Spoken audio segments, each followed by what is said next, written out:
बोलिए सद्गुरुदेव की जय।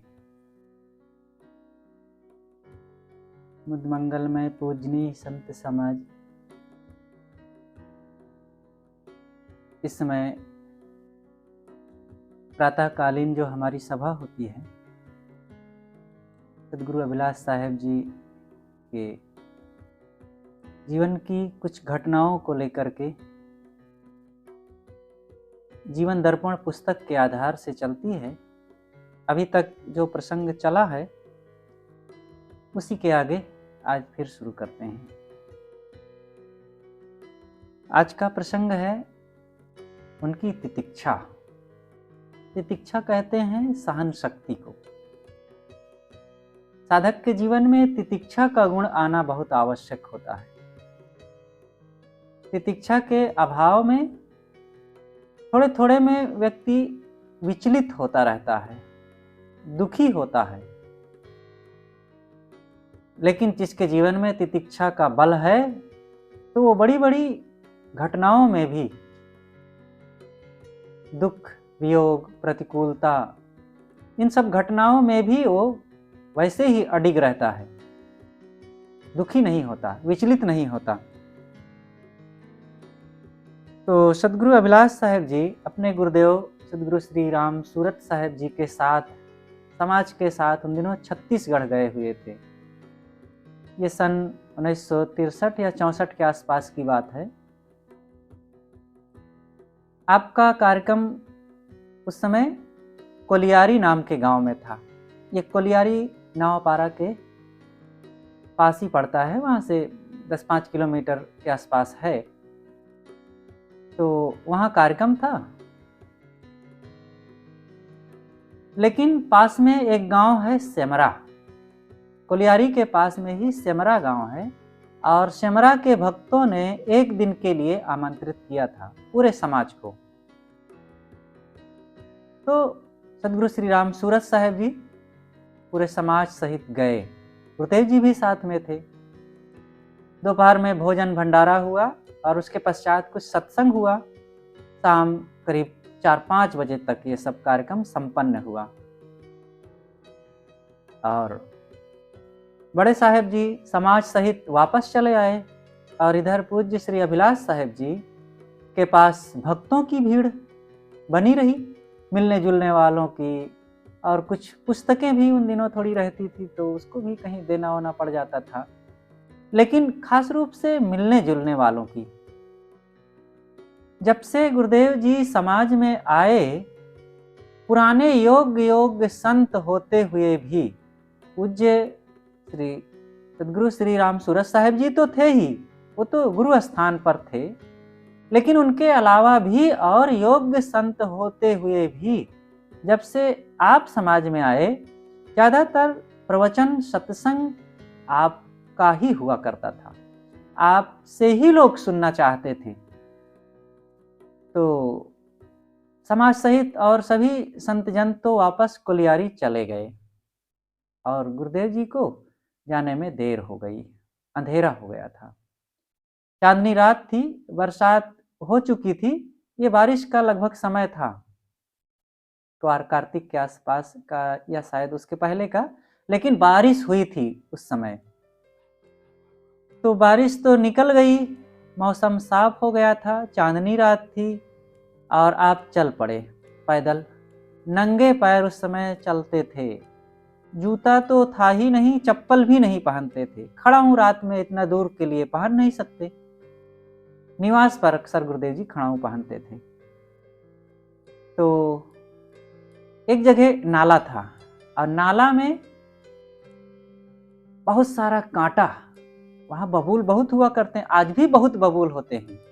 तो नाला में कांटा खूब भरा हुआ था और दूर से पानी बह करके उधर से निकला था, तो मिट्टी उसके साथ बह करके आई और नाला में काफी कुछ भर गई।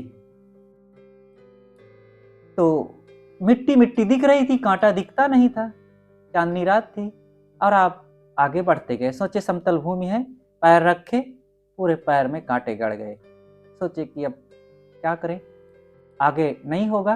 दूसरा पैर उठाए, आगे रखे, वो भी कांटे पर, और बस आगे नहीं होगा कांटा, इसी आशा में कदम रखते गए और पूरे दोनों पैरों में कांटे ही कांटे चुभ गए। 4-5 कदम ऐसे चलना पड़ा और नाला पार किए बैठ गए। तुरंत हाथों से जितना बन सका निकाले, अंधेरा था उतना दिखता भी नहीं था, निकाले जितना बन सका। अब उस समय तो कोई मोबाइल या और भी कोई सुविधा तो थी नहीं कि गाड़ी बुला ले फ़ोन करके, भाई मैं तकलीफ में हूँ चल नहीं सकता। और वो शाम का समय था और वो पगडंडी रास्ता था, आने जाने वाले भी कोई नहीं थे। उस समय साइकिल भी नहीं हुआ करती थी ज़्यादा। साइकिल तो अभी ये सन 70-80 के बाद ज़्यादा बढ़ी है, और नहीं तो बड़े बड़े कहलाने वाले लोगों में कहीं उन दिनों साइकिल हुआ करती थी। और ये सन 63-64 की बात है। तो पैदल गए आप जिस किसी तरह, और जाते ही खाट पर पड़ गए।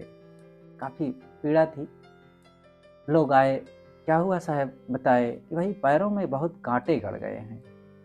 लोग आए, मिट्टी कीचड़ लगा हुआ था पैर में, लोग धोए और प्रकाश जला करके, फिर एक मोचना होता है छत्तीसगढ़ में, वहाँ कांटा बहुत हुआ करता है, तो लोगों के पैर में गड़ते हैं तो अक्सर उसी से निकाला जाता है।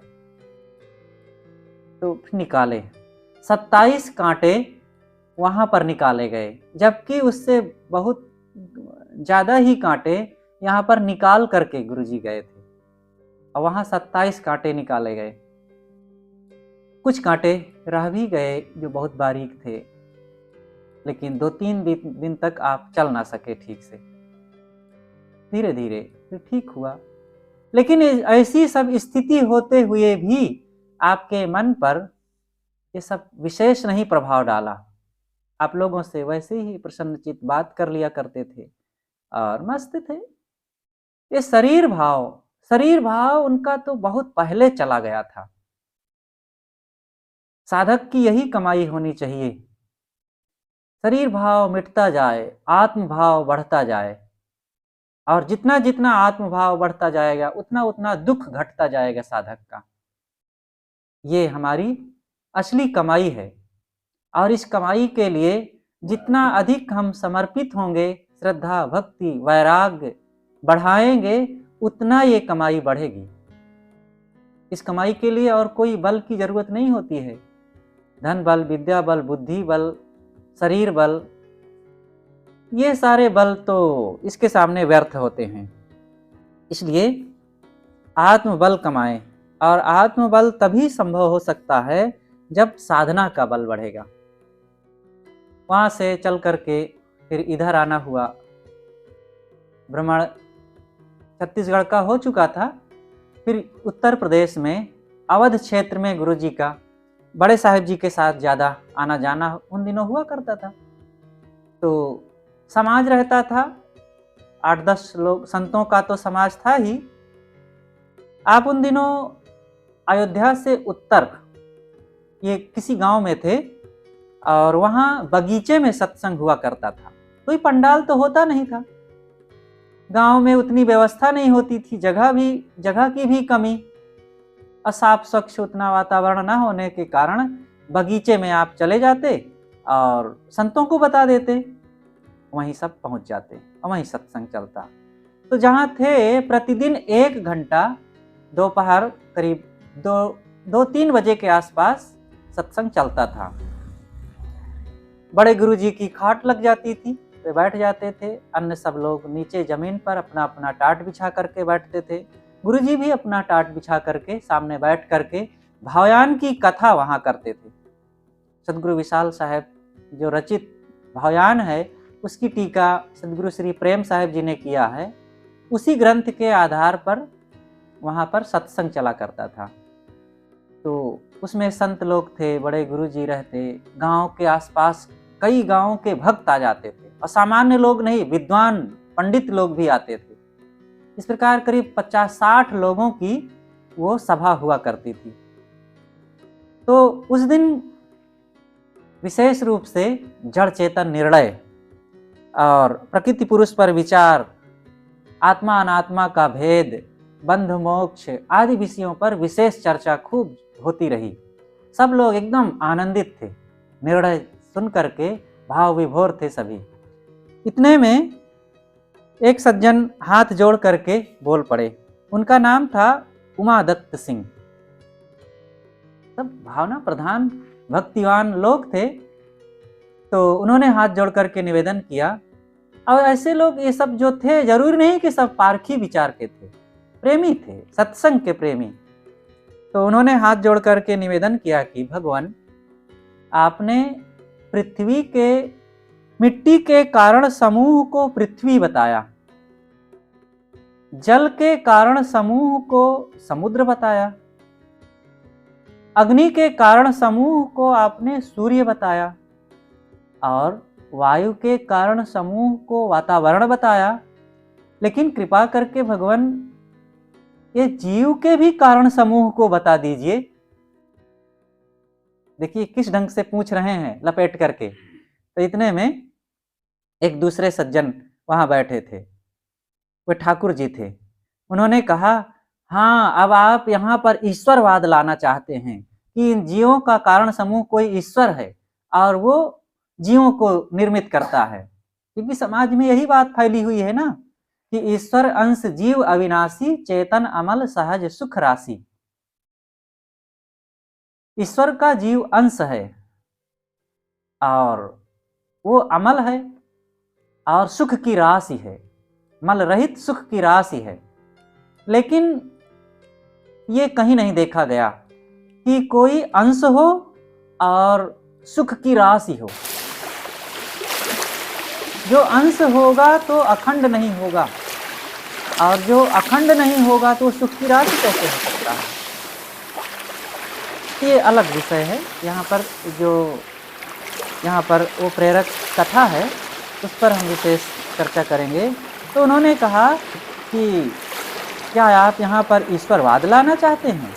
तब उमादत्त सिंह जी ने फिर कहा, निर्णय तो यही मिलता है इन पारखी संतों के पास, क्योंकि ये ना अपने ना दूसरे के अंधविश्वास को पालते नहीं हैं। चाहे दूसरे मत पंथों में लगे हुए अंधविश्वास, भ्रम, आडंबर की बातें हों या अपने ही मत की बातें हों, साफ का साफ ऑपरेशन करते हैं। कुछ लोग ऐसे होते हैं जो अपने अंधविश्वासों में विश्राम करते हैं, वो निर्णय नहीं करते।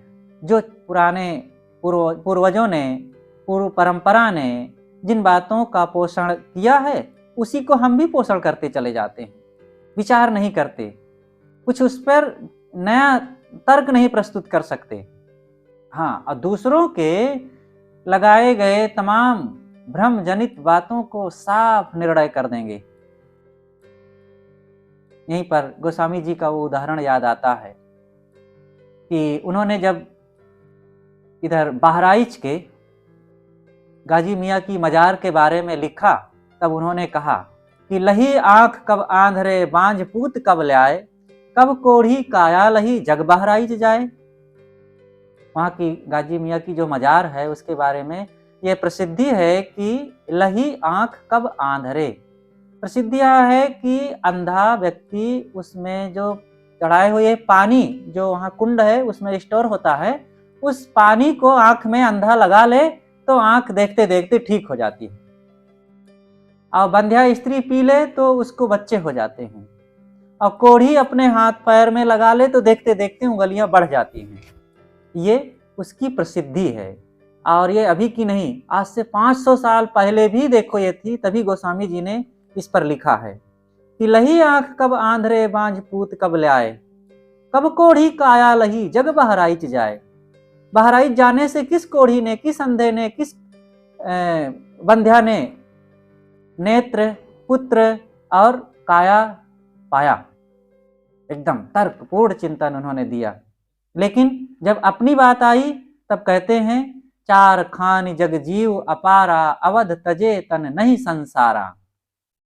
चार खान के जितने भी जीव हैं, कीट पतंग, मक्खी मच्छर, पशु पक्षी, मनुष्य या जो भी प्राणी हो, ये सब अयोध्या में शरीर अगर छोड़ते हैं तो फिर वे पुनर्जन्म न विद्यते, उनका पुनः पुनर्जन्म नहीं होगा, मुक्त हो जाएंगे, सब मुक्त हो जाएंगे। यहां पर विचार की बात नहीं कही गई है। तो इस प्रकार से उमादत्त सिंह जी ने जो कहा कि पारखी संतों से ही निर्णय मिलता है, तो इस प्रकार वहां का जो सत्संग था बड़ा रोचक रहा और बराबर काफी दिनों तक वहां चलता रहा, प्रतिदिन 1 घंटा। एक बार गुरुदेव जी मोहम्मद नगर शंकर भगत जी की कुटिया में थे। शंकर भगत जी की जो बनवाई हुई कुटिया है, उन्होंने बहुत संतों को वहां पर बुला करके सेवा किया। श्री लाल साहेब जी, श्री राघव साहेब जी, श्री राम स्वरूप साहेब जी और पूज्य सदगुरु श्री राम सूरत साहेब जी तो थे ही वहां के, वहां जाते ही बराबर रहते थे। लेकिन जब से सदगुरु श्री अभिलाष साहेब जी का संत समाज में आना हुआ, थोड़े दिन बाद ही वे जब जाने, इनकी रहनी, विचार, व्यक्तित्व, स्वभाव से परिचित हुए, तो फिर इनके लिए समर्पित हो गए और इनको बुलाते थे बराबर। और महीना, 2 महीना, 3 महीना तक भी वहां रहते थे। बीजक की टीका जो पारक प्रबोधनी सन 1969 में गुरुदेव जी ने लिखा है, वहीं पर रह करके लिखा है। तो उन दिनों भंडारा था वहां आश्रम में, तो खूब संत इकट्ठे हुए थे। गुरुदेव जी के साथ काफी लोग थे, बड़े साहिब जी के साथ भी काफी लोग पहुंच गए, घूमने वाले भी संत आ गए, भक्त लोग थे। कुल मिलाकर के 60-70 लोग वहां पर इकट्ठे थे। भोजन हुआ, भंडारा हुआ, खूब पकवान बने और सब खाए, सत्संग हुआ, पूजा दक्षिणा विदाई दी गई संतों को। तो इस प्रकार गांव में चारों तरफ गहमा गहमी चहल पहल मची हुई थी। तो एक ठाकुर जी थे, ठाकुर जी जब सामने आवे तो साहेब बंदगी, साहेब साहेब करते रहे, हाथ जोड़कर बड़ी विनम्रता पूर्वक सिर झुका के बोले। लेकिन जब वो दूसरों तरफ जाएं तो कहें क्या करें, हमारा बस चलता तो हम पूरे गांव में कबूतर के पंख उड़ाते। उनके कहने का मतलब ये था कि अगर हमारा बस चलता तो इन सब साधुओं के हम रहनी सदाचार को हम मिटा डालते। ऐसे कुछ लोग होते हैं, दोहरी चाल चलने वाले, मुख कछु और हृदय कछु आना, सपने काहू मोहि नहीं जाना। वो भीतर कुछ बाहर कुछ होते हैं। कोई बात नहीं, गुरुदेव जी को ये बातों का पता चला, वो कह तो दिए किसी से, लेकिन बात तो छिपती नहीं। और जिससे कहे धीरे से वो और किसी से कहे, बात आई गुरु जी के पास। गुरु जी ने कहा कोई बात नहीं, ठीक है, उनका स्वभाव है, क्या करोगे। तो संसार में यहाँ भांति भांति के लोग मिलते रहेंगे और इन लोगों की बातों में अगर हम उद्वेगित हो जाएं, उनके प्रशंसा और निंदा में हम फूले पचकेंगे तो हम कहीं के नहीं रह जाएंगे। साधु को सब कुछ सहने का अभ्यास होना चाहिए, मान अपमान, भूख प्यास और मान बड़ाई, हानि लाभ, अपने पराये, सुविधा असुविधा, सब कुछ देखना पड़ेगा। इसलिए इन सब चीजों से घबराने की आवश्यकता नहीं है। और वहीं पर थोड़े ही दिनों में दूसरी एक घटना घटी। और घटना यह थी कि ये सन शायद 1961-62 का ही अभी समय था शायद, या कुछ और दिन बाद का हो। जनगणना चल रही थी उन दिनों, और जनगणना में अंतिम में यह नियम होता है कि जो व्यक्ति जहां मिल जाए, जितने हो उनका नाम लिख लिया जाए। तो 2 लोग थे उधर जो नाम लिखने वाले, वहां आए, लोगों से पूछे कि यहाँ कौन कहाँ ज्यादा लोग रहते हैं। तो कुछ लोगों ने बताया कि वो कुटिया में बहुत लोग हैं इन दिनों। वो खुश हो गए, पहुंचे कि वहां पर लोगों का नाम बहुत मिल जाएगा। और गए तो देखे बस 5-6 संत रहे और भीतर गुरु जी रहे, सदगुरु श्री अभिलाष साहेब जी। तो बहुत निराश हुए और फिर संतों ने कहा कि आइए आइए, बुलाए, कहा चलिए गुरु जी से मिल लीजिए। गुरु जी के पास ले गए। एकदम उनका मन नहीं हो रहा था, क्योंकि जिस काम से आए थे वो काम हुआ नहीं। उनको आशा थी कि 70-80 लोग मिल जाएंगे। तो उनका मन ना हुआ, लेकिन गुरुजी के पास फिर वो गए। थोड़ा सा कुछ पानी वानी पिलाए, बैठे, थोड़ी कुछ बात हो रही थी और खुली जगह में बैठे थे चटाई पर। पूर्वी हवा चल रही थी और पूरब की तरफ वहीं खेत में, बगीचे के आड़ में बहुत सारी केवाच लगी हुई थी और हवा से उसके रोंवाटे उड़ उड़ करके इधर आ रहे थे। और थोड़ी देर में इनके शरीर में रोंवाटे पड़े और खुजली शुरू हो गई। एक तो उनका मन नहीं था, जिस काम के लिए आए थे वो काम ना हुआ, और संतों के प्रति कोई भाव प्रेम था ही नहीं। वो बैठना भी नहीं चाहते थे, किसी तरह अरुचि से एकदम बैठ गए थोड़े समय के लिए। और ऊपर से एक केवाच की जब खुजली शुरू हुई तो जो पूरा परेशान हो गए। गुरुजी को पता चला तो गुरुजी ने तुरंत तेल मंगवाया और कहा कि बेटा तेल लगाओ। लगाए, थोड़ा रगड़े, उनकी खुजली शांत हुई और फिर बातें करने लगे। जब गुरुजी से बात करने लगे तो 1 घंटा बीत गया। अब वो उठने का उनका मन नहीं हो रहा है, अब बात करने में इतना रस आ रहा था। 2 घंटा बीत गया, 5 से भी अधिक टाइम हो गया। गुरुजी ने कहा बेटा जाओ अब, क्योंकि तुम्हें दूर जाना है और रात का समय हो जाएगा, फिर चलने में दिक्कत होगी।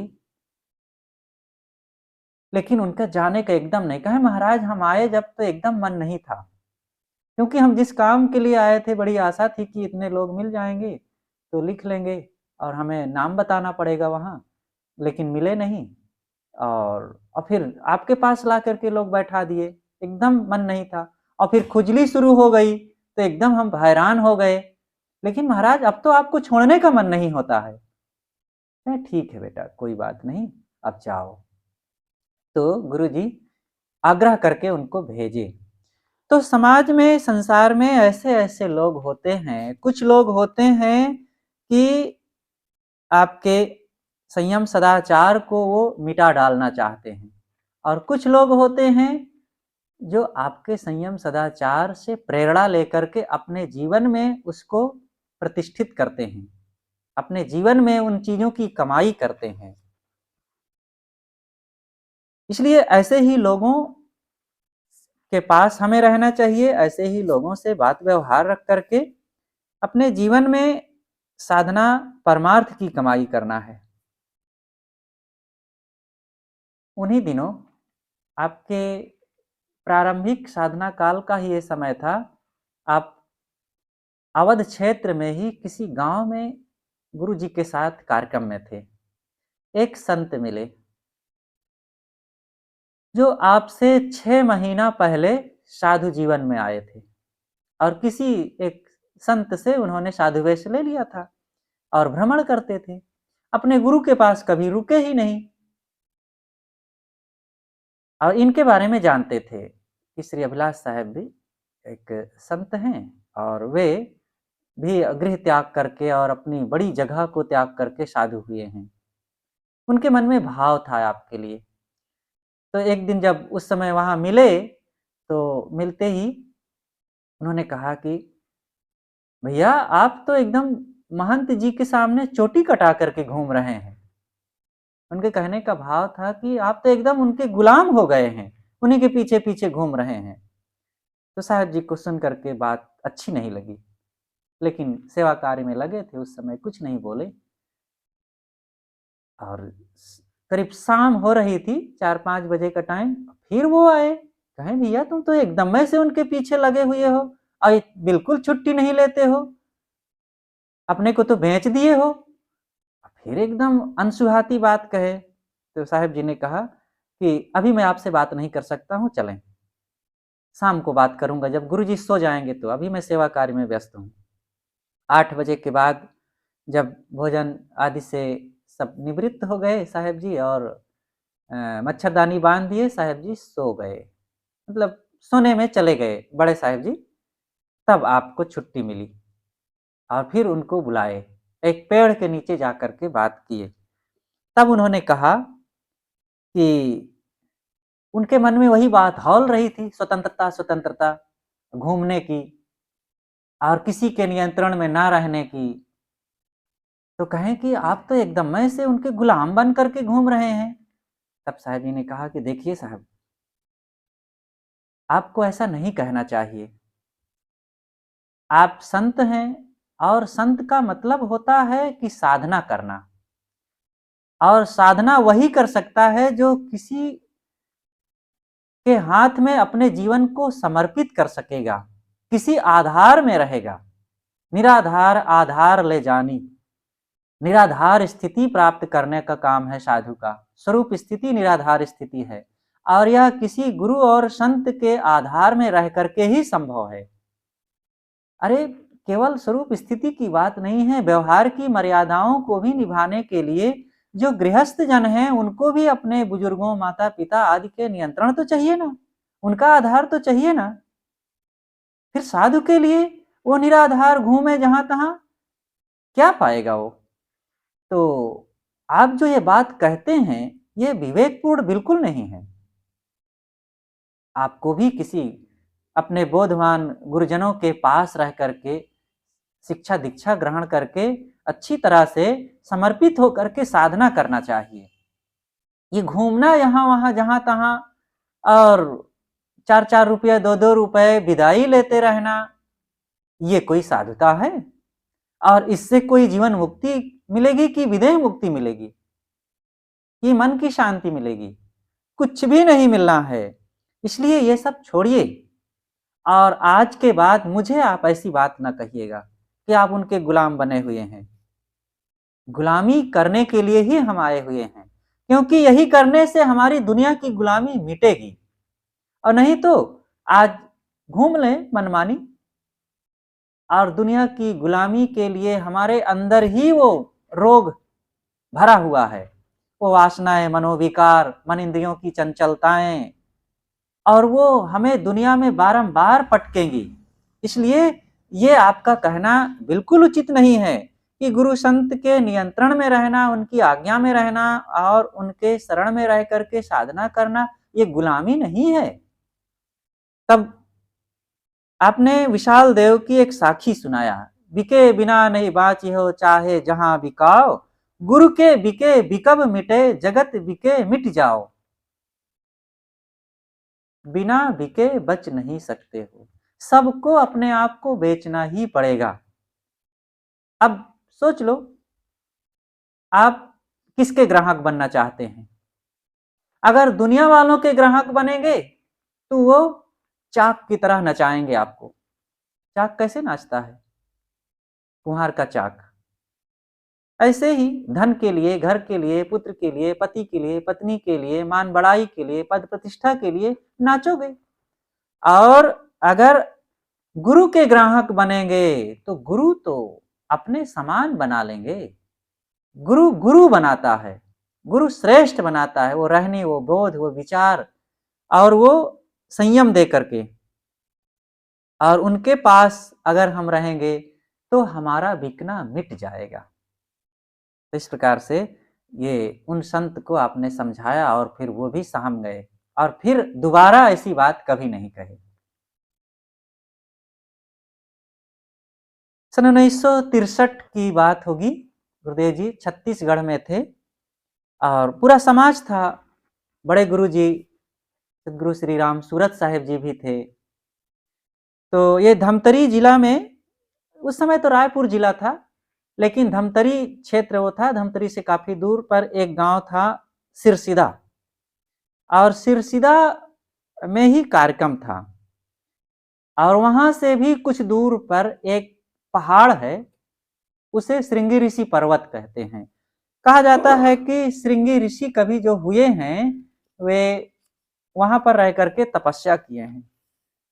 तो संतों का मन हुआ कि चले वहां घूम आते हैं। तो ऐसी जगहों में जहां भी लोग उत्साहित होते हैं, तो गुरु जी भी उनको छूट देते हैं, अथवा स्वयं भी जाते हैं। और उस समय का तो समय ही अलग था, नई उम्र थी, और घूमना जाना स्वाभाविक भी था। तो वहां गए, समाज सहित सभी संत रहे। बड़े गुरुजी शायद नहीं थे, लेकिन पूज्य श्री अभिलाष साहेब जी और उनके साथ और भी बहुत सारे संत थे। वहां गए तो वो पहाड़ में जब ऊपर चढ़ा जाता है, ऊपर एक गुफा है, लेकिन वहाँ तक पहुँचने के लिए कई जगह झुक कर चलना पड़ता, कई जगह थोड़ा बैठना पड़ता है, कई जगह थोड़ा खतरा भी है।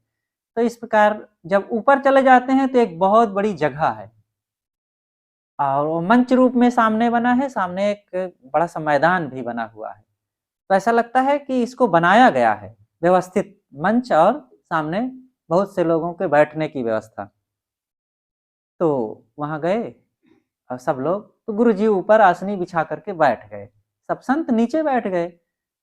तो फिर थोड़ा सत्संग भी आधा घंटा हुआ और गुरुदेव जी ने सदगुरु श्री पूर्ण साहेब जी के वैराग्य शतक पर फिर आधा घंटा प्रवचन किए और सभी संत वैराग्य प्रधान सदगुरु श्री पूर्ण साहेब जी के वैराग्य से भरे हुए ग्रंथ के उपदेशों को सुन करके वैराग्य भाव से भरे हुए सदगुरु श्री अभिलाष साहेब जी के वचनों से जो प्रभावित हुए और जो पुलकित आनंदित हुए, गुरु जी खुद बताते हैं कि सब लोग बड़े उत्साहित थे और वो ऐसा प्रकृति का वातावरण भी था, पहाड़ और ऊपर मैदान, वन्य क्षेत्र, एकांत शांत स्थल, तो सब बड़े आनंदित थे। तो गुरुजी एक बार गुजरात में थे, साथ में हम थे, ये संतराम मंदिर में, नडियाद में वो पड़ता है। तो शाम के समय में टहल रहे थे, वहाँ का भंडार जो है बहुत बड़ा भंडार और उसकी जो छत है बहुत बड़ी, तो वहीं पर टहल रहे थे। तो मुझे इन घटनाओं को थोड़ा लिखना था, गुरुजी से उस समय मैंने चर्चा किया। मैंने कहा गुरुजी जब आप श्रृंगेरी पर्वत पर गए तो वहाँ पर पेड़ पौधे भी रहे होंगे? कहे हाँ, बहुत पूरा जंगल ही था। मैंने कहा कुछ फलदार भी पेड़ थे? कहे हाँ, फलदार तो और तो कुछ नहीं था, बेल का पेड़ था। मैंने कहा फला था बेल? कहे हाँ, फला था। तो कहा पूछो फल भी लाए कि नहीं? मैंने कहा फल लाए गुरुजी? तो कहे हाँ, फल लाए संत लोग। कहा अब पूछो फल खाए कि नहीं? तो मैंने कहा गुरुजी फल खाए थे? तो कहे हाँ, कहा आप पूछो बैठ के उकड़ू बैठ कर खाए कि पलथी मार के खाए?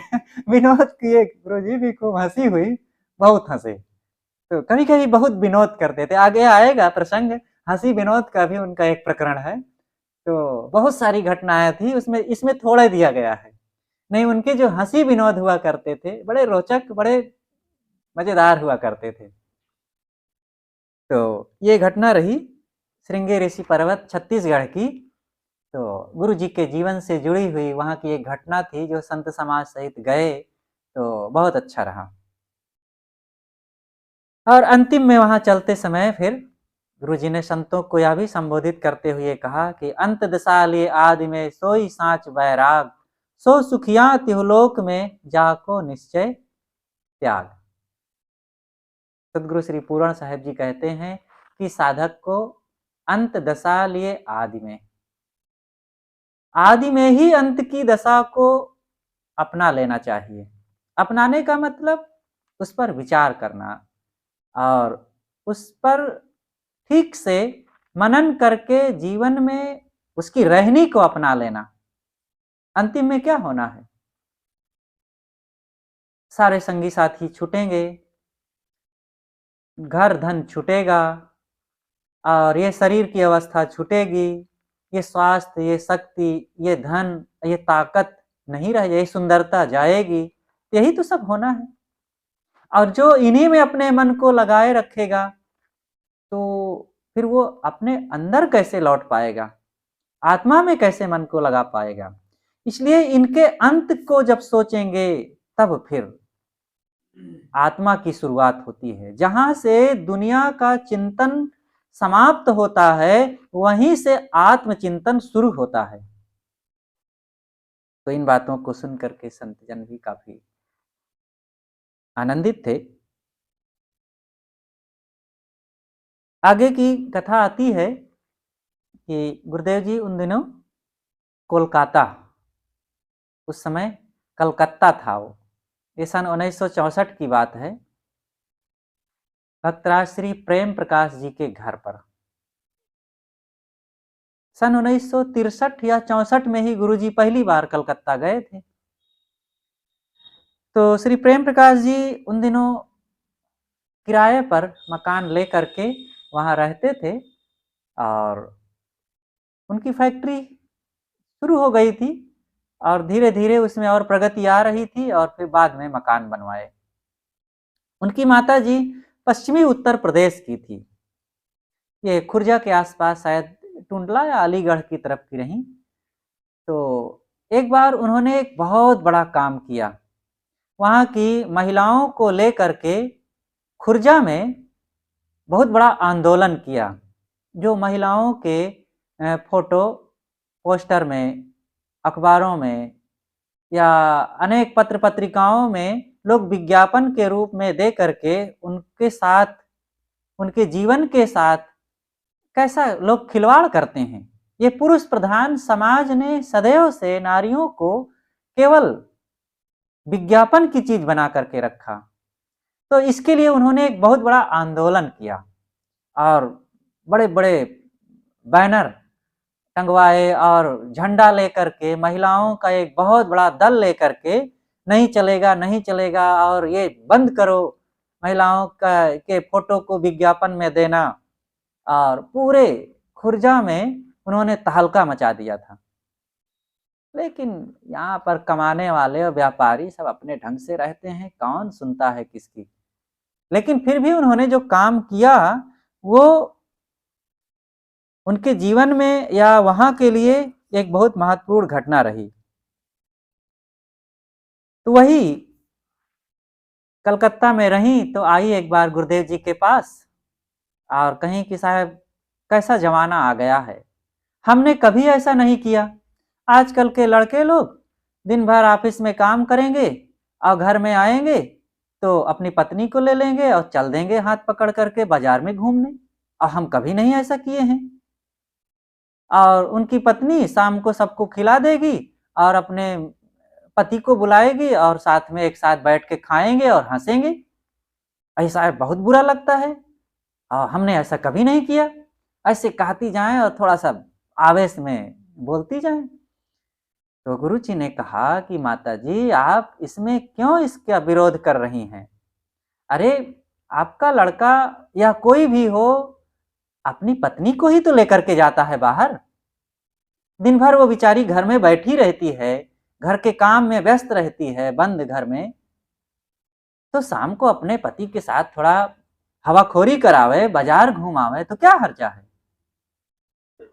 और फिर वो सबको खिला दी है और फिर आपस में हंसते हुए प्रेम से पति पत्नी एक साथ बैठ करके खाएं तो इसमें क्या हर्जा है। आपके बहू बेटे हैं, हंसें बोलें खाएं पिएं और सबकी सेवा करें तो क्या बुरा है। कहे वाह साहब आप भी उन्हीं की तरफ हो गए। कहे माता जी आप भी उन्हीं की तरफ हो जाइए, समस्या समाप्त हो जाए। तो इस प्रकार गुरुजी ने कहा कि माता जी इन छोटी-छोटी बातों को लेकर के आप ज़्यादा सोचेंगी तो घर में कलह हो जाएगा और आपका मन अशांत हो जाएगा। इसलिए ये सब ना सोचो। समय के साथ जीना आना चाहिए। आपका ज़माना कुछ अलग था और आज ज़माना बदल रहा है। देखिए उस समय सन 64 में 1964 में भी गुरुजी को ये कहना पड़ा था कि आपका ज़माना अलग था और आज नया ज़माना है। और आज कोई घटना घटे तो हम सन 90 को भी कहेंगे कि अरे अब नया ज़माना आ गया है, 90 का वो पुराना ज़माना था। ये सब समय ऐसा होता रहता है। वहीं की एक दूसरी घटना है। गुरुदेव जी कलकत्ता में ही थे। एक दिन श्री प्रेम प्रकाश जी ने अपने जीजा जो बनवारी लाल वैश्य जी थे उनसे कहे कि चलें गुरुजी के पास सत्संग में बैठते हैं। तो उन्होंने थोड़ा-सा मुँह मटकाते हुए कहा, भाई हमें तो बहस नहीं आती है। तो प्रेम प्रकाश जी ने कहा वहाँ बहस करने की क्या ज़रूरत है? अरे चल करके गुरुजी की बातें सुनना है, वो जीवन, संयम, सदाचार, ज्ञान, विचार की बातें बताएँगे, उसमें बहस की क्या बात है? लेकिन उनका मन ना हुआ। किंतु अब प्रेम प्रकाश जी प्रतिष्ठित व्यक्ति, योग्य व्यक्ति जब कहे तो अब कैसे न आवें? आए, बैठे रहे, मुँह लटकाए और फिर चले आए। उस समय कोई उनके मन में प्रभाव नहीं आया, बड़े रजोगुणी थे। थोड़े दिनों के बाद उनकी पत्नी मतलब प्रेम प्रकाश जी की बहन, उनका नाम था संतोष, बड़ी योग्य व्यक्ति रहीं वो। और गुरु जी के प्रति उनका भाव था, गुरु जी भी उनको बहुत वात्सल्य भाव देते थे। तो वो बीमार हुई और बहुत इलाज किया गया। प्रेम प्रकाश जी ने उस समय उनकी कमाई जो रही, उन दिनों बहुत पैसा, करीब 70-80 हजार रुपए खर्चा किए थे सन 64 में, 64-65 की बात है। तो उन दिनों बहुत पैसा खर्चा किए थे, लेकिन वो बच ना पाई, खत्म हो गई। जब खत्म हो गई तब अब बनवारी लाल बैस जी को बहुत धक्का लगा, एकदम वे परेशान हो गए। अब उनको दुनिया फीकी लगने लगी। गुरुजी फिर जब अगली बार हावड़ा स्टेशन पर उतरे तो वो खुद गुरुजी को लेने के लिए स्टेशन गए और माता जी से फिर उन्होंने एक दिन कहा कि माता जी, गुरुजी जो कहे हैं वो हमें सच लगे है, कि अब सच लगे है, पहले नहीं सच लग रहा था। जब दुनिया की तरफ से धक्के मिलते हैं और यहाँ मानी हुई अपनी जो दुनिया है और वो हमारा साथ छोड़ती है, मोह के आलंबन जब कटने लगते हैं, टूटने लगते हैं, तब धक्का लगता है। इसीलिए गोस्वामी जी ने कहा है कि दुख परे पर आपु ही जागत, अति खल को शिक्षा नहीं लागत, दुख परे पर आपु ही जागत। दुख पड़ता है तब समझ में आता है। सदगुरु कबीर ने इसीलिए कहा, दुख में सुमिरन सब करे, सुख में करे न कोय, जो सुख में सुमिरन करे, दुख काहे को होए। दुख में सब लोग राम राम और भगवान का नाम और अल्लाह, ईश्वर, खुदा, गाड जाप करते हैं। अरे भाई, दुख आने के पहले ही तुम अपने जीवन को पवित्र बनाओ। जुबान में पवित्र वाणी रखो, इंद्रियों में पवित्र कर्म रखो और भावनाओं में पवित्र भावना रखो, तब आपका जीवन अपने आप दुखों से पहले से बचा रहेगा। लेकिन बनवारी लाल जी फिर बदले और उनके जीवन में भी अब गुरु संतों के प्रति भक्ति भाव और सत्संग के लिए अनुराग चढ़ा। लेकिन थोड़े दिनों में वे भी, जब उनकी पत्नी ना रही तो भी तितर बितर हो गए, ज्यादा संपर्क ही नहीं रह गया। वहीं कलकत्ता की एक और घटना है कि वहां पर धर्मतल्ला मैदान है। पहले गुरुदेव जी जब पारक प्रकाश पत्रिका प्रकाशित करते थे तो कलकत्ता से ही वो प्रकाशित हुआ करती थी। प्रभात प्रेस था वहां, तो उस प्रेस में पत्रिका छपती थी। तो उसके कारण गुरुजी को साल में 2 बार वहां जाना पड़ता था, इधर दिसंबर महीने में और उधर जुलाई महीने में। तो 2 महीना हो जाता था रहना। और जब वहां रहते थे तो धर्मतल्ला मैदान में सत्संग, वहां एक विशाल पार्क है, कई किलोमीटर का है वो, और उस पार्क में उन दिनों अनेक मतपंथों का सत्संग चलता था। आर्य समाजियों का, वेदांतियों का, वैष्णवों का भी कहीं चलता था, कबीर पंथियों का तो चलता ही था। अन्यों का तो धीरे धीरे सब बंद हो गया, लेकिन कबीर पंथियों का आज भी चलता है। ये इनकी एक निष्ठ जो भावना है। अब भक्त लोग चलाते हैं, ऐसा नहीं कि सब संत ही। जो संत जब उधर जाते हैं तो उन संतों को वे जरूर बुलाते हैं, लेकिन संत नहीं है तो भक्त लोग चलाते हैं। वर्तमान में कलकत्ता में देखो, इन दिनों योगेंद्र जी और गोपाल जी, उमेश जी, ये सब भक्त लोग हैं। ये लोग बढ़िया से चलाते हैं, आपस में इनका संगठन है और सत्संग चलाते हैं और आश्रम की भी व्यवस्था करते हैं।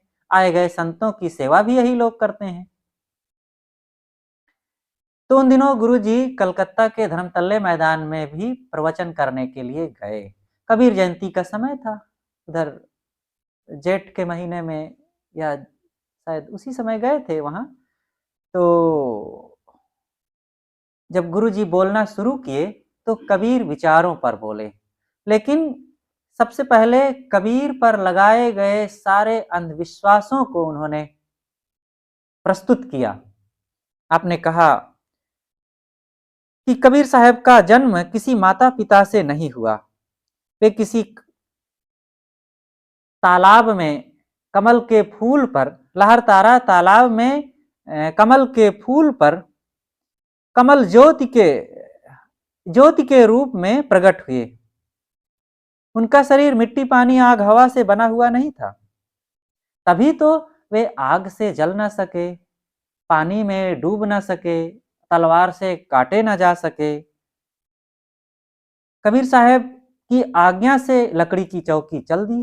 गोरखनाथ जी 40 हाथ लंबा त्रिशूल लाए हुए थे और उसको गाड़ करके उसकी नोक पर बैठ गए और फिर कबीर साहब को आमंत्रित किए कि आओ कबीर साहब यहाँ शास्त्रार्थ हो जाए।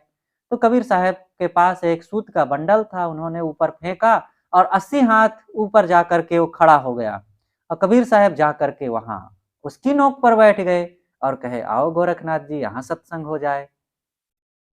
कबीर साहब ने टूटी चौकी को चला दिया, भैंसे से वेद मंत्र बुलवा दिया और समुद्र में कुबरी गाड़ा तो समुद्र बढ़ना वहां उसका रुक गया।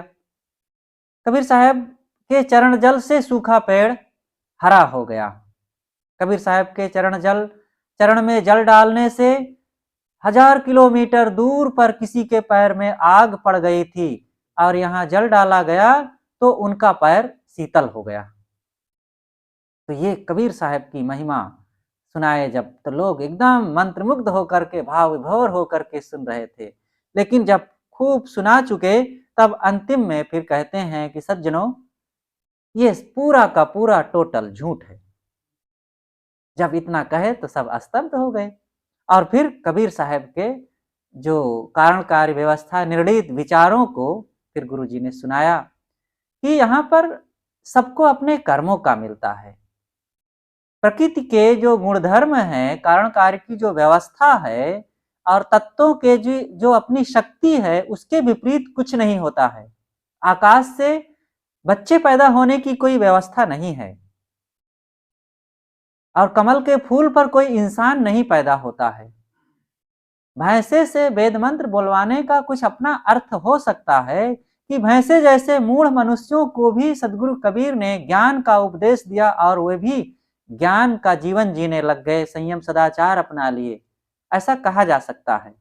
लेकिन 1000 महात्मा के चरण जल डाला जाए, अगर पेड़ सूखा है तो हरा नहीं हो सकता है। और 5 फीट की दूरी पर भी किसी का पैर जल रहा हो और यहाँ हम अपने पैर पर पानी डालें तो उनका पैर नहीं बुझेगा, उनकी आग नहीं बुझेगी, फिर 1000 किलोमीटर दूर पर कैसे बुझ जाएगा। इस प्रकार खूब समाधान किए और जब प्रवचन हो गया तो अलग कुर्सी लगा करके गुरुजी जब बैठ गए तो एक भक्त थे जो पौराणिक विचारधारा के थे, उनका नाम था लक्खी बाबू। वे वहां सत्संग में थे, बड़े योग्य पुरुष थे, प्रतिष्ठित व्यक्ति थे। तो आए और कहे, वो थोड़ा ज्यादा उम्र वाले थे, गुरुजी की कम उम्र थी उन दिनों, तो गुरुजी को कह भी सकते थे कुछ। कहे हम जाने थी तुहार चाल, हम जाने तो है, पहले तो तुन्नी में चढ़ा देते हैं ऊपर और जब ऊपर चढ़ गए तो खट से नीचे से काट देते हैं, बड़े चतुर हैं आप। तो जो लोग रहे सब हंसने लगे। तो वो भी समझते थे कि साहब क्या कह रहे हैं, लेकिन विनोदी भाषा में उन्होंने ऐसे कहा। तो इस प्रकार की इन बातों से काफी हमारे जीवन में भी अनेक शंकाओं का, अनेक बातों का समाधान होता है। ये केवल उनकी कथा नहीं है बल्कि जीवंत कहानी है। भदंत आनंद कौशल्यायन एक बौद्ध भिक्षु हुए हैं जो नागपुर में थे। वे बहुत बड़े विद्वान, श्रीलंका, जापान और चाइना और भी कई देशों में वे जाकर के पढ़ाए हैं। उन्होंने एक बार गुरुदेव जी से जब मुलाकात हुई तो गुरुदेव जी के आते ही उन्होंने सबसे पहला वचन यही कहा था, ये चलता फिरता विश्वविद्यालय किधर से आ रहा है। तो ये जो चर्चाएं हो रही हैं उस महाविद्यालय की, विश्वविद्यालय की चर्चा है जो चलता फिरता था, ज्ञान का सागर था। वेद शास्त्र उनके मुख से निकलते थे और जो बाहर के वेद शास्त्र छपे थे उन सब को आत्मसात कर चुके थे। और ऐसे महापुरुष के जीवन घटनाओं को पढ़ करके, सुन करके, मनन करके हमारे जीवन में भी एक नई प्रेरणा मिलती है, नई नई ज्योति मिलती है। एक घटना का जिक्र और करेंगे और फिर समाप्त करते हैं। उन दिनों गुरुदेव जी अपने गुरु जी के साथ छत्तीसगढ़ प्रवास में थे। समय समय से कई गांव में जाना हुआ करता था और भक्तों में जो अत्यंत श्रद्धालु प्रेमी होते थे, संतों के लिए आज भी जो अपने गुरुजनों के लिए विनम्र है, श्रद्धावान है और भक्ति की गहराई में जो जीता है, आज भी वे अपने गुरुजनों के प्रति भाव रखते हैं और उनका जूठन खाना सौभाग्य समझते हैं। उन दिनों इन बातों की और खूब बहिया थी और कबीर पंथ में, वैष्णव परंपरा में इस बात का बहुत बोलबाला था। वैष्णव में तो बहुत ज्यादा था, कबीर पंथ में कुछ विचारपूर्ण बात थी, लेकिन यहां भी उसका प्रभाव आया और ये कई चीजों में अच्छा नहीं था। अब कई संत बाहर से चल करके आए हैं, अब सबको भक्त को स्वागत करना है, तो वो बैठाए, खाट में बैठा देता था और बर्तन में पानी लाया जाए, बाल्टी लोटा, और एक परात लाया जाता था। गुरु जी का पैर धोए, फिर उसी परात में और दूसरे संत का पैर धोए, फिर तीसरे का धोए और कई लोगों का चरण धोए और फिर उस पानी को फिर बाद में थोड़ा थोड़ा प्रसाद दें चरणामृत के रूप में। ये कितना सब अशोभनीय हो जाता है, मटमैला गंदा पानी। मान लो शुद्ध पैर हो, शुद्ध करके ही हम एक जन का ही चरणामृत लें और फिर सबको भीड़ में बांटें, ये कहां तक उचित है। जो श्रद्धावान होंगे, जो भक्तिवान होंगे, जो प्रेमी हैं, वे ले सकते हैं। कुछ लोग बहुत खुश भी होंगे, लेकिन कुछ ऐसे भी होंगे जो सत्संग सुनने के लिए आए हैं, प्रेमवश आ गए हैं, और आप उनको भी देंगे तो उनको अच्छा नहीं लगेगा।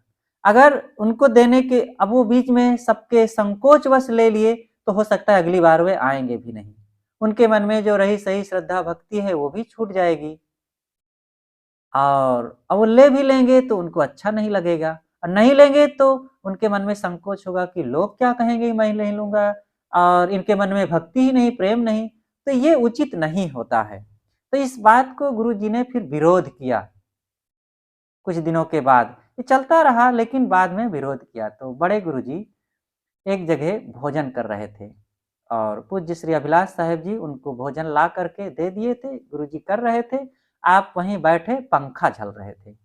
इतने में एक भक्त आए, पत्तल लाए और पत्तल सामने रख करके बंदगी किए कि गुरु जी प्रसाद हमारे लिए भी। और ज्यादा प्रसाद मांगा जाता था क्योंकि बहुतों को बांटते थे। तो पूज्य श्री अभिलाष साहेब जी पंखा कर रहे थे और उठाए उनके पत्तल को, लपेट करके उधर चार दीवारी के बाहर फेंक दिए। और बड़े गुरु जी देखे और वे हंस दिए, और वो भगत देखे तो नाराज हो गए। कहे साहब ये आप क्या किए? तो गुरुजी ने कहा कि मैंने जो किया ठीक किया, ये सब चक्कर छोड़ो, और ये महाप्रसादी के नाम पर ले जा करके भड़ेहर करते हो सब में, और ये अच्छा नहीं है। आपको जरूरत है आप अपने लिए लीजिए और आप लें, अच्छी बात है, लेकिन जब आप भीड़ में ले जाते हैं, समाज में ले जाते हैं, सबको देते हैं, कब किसका मन है कि नहीं है, लेकिन उनको संकोच में डाल करके देना ये अच्छी बात नहीं है। इसलिए ये सब छोड़ो, बंद करो। और धीरे धीरे ये सब गुरुजी ने तोड़ा और बहुत चीजों पर गुरुजी ने फिर लगाम लगाया और बदलाव आया। बहुत बड़ी क्रांति आपने समाज में किया और शुरू से ये करते रहे, और भी इनकी अनेक घटनाएं इस ढंग से आती रहेंगी। तो इन घटनाओं से आज हमें बल मिलता है। आज भी जो किसी प्रकार से समाज में नए ढंग की प्रथाएं शुरू हो जाती हैं या विचारपूर्ण नहीं है, उनको भी छोड़ने के लिए तैयार होना चाहिए। समय समय से परिवर्तन और परिवर्धन की जरूरत होती है, और नहीं तो देश काल परिस्थिति के अनुसार कुछ नियम बनते हैं और उन नियमों को बिना विचार के आगे भी ढोते रहना, वो कहीं कहीं भार बन सकता है और किसी के लिए दुखदाई भी हो सकता है। इसलिए हर विचार, हर बात पर समय परिस्थिति के अनुसार विचार करना ही चाहिए। सदगुरु कबीर ने कहा है, दद्दा देखो बिनसन हारा, जस देखो तस करहु विचारा। समय परिस्थिति के अनुसार जैसा देखो वैसे विचार करो। केवल नियम या परंपरा के जोश में और उसकी आड़ में हर बात को ही मानते जाना उचित नहीं होता है। तो आज पूज्य सदगुरु श्री अभिलाष साहेब जी के जीवन की प्रेरक घटनाओं पर जो चर्चाएं हुई, वो कई चर्चाएं आई कि कलकत्ता की श्री प्रेम प्रकाश जी के घर की, उनकी माता जी की, उनके जीजा जी की, साथ साथ श्रृंगेरी ऋषि पर्वत, और एक साधक को कैसे गुरु की शरण में रहना चाहिए, इस ढंग की अनेक चर्चाएं आई और बहुत अच्छी अच्छी घटनाएं रहीं। अब आज यहीं पर समाप्त करते हैं। कल पुनः आगे का प्रसंग आएगा और आगे का प्रसंग रहेगा संबंध से घबराहट। ज्ञान की पुस्तकें कैसे बच्चों को भी पढ़ना चाहिए, अद्वैत ब्रह्मवाद पर समीक्षा, इस ढंग से अनेक महत्वपूर्ण घटनाएं रहेंगी। आज यहीं पर समाप्त करते हैं। बोलिए सद्गुरुदेव की जय।